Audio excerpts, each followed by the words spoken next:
ازاي اعمل ايس كوفي زي الكافيهات بره؟ اول حاجة هنجيب كوباية صغيرة فاضية، هنحط فيها معلقتين قهوة سريعة الذوبان ومعلقتين سكر ومعلقتين مية.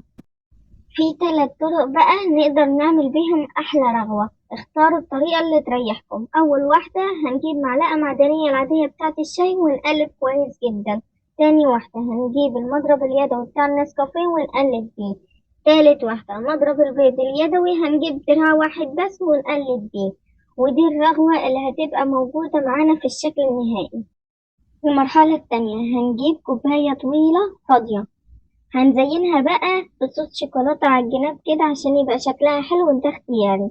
هنجيب كمية التلج اللي عندنا ونحطها في الكوباية، وهننزل على التلج بكوباية لبن ساقع.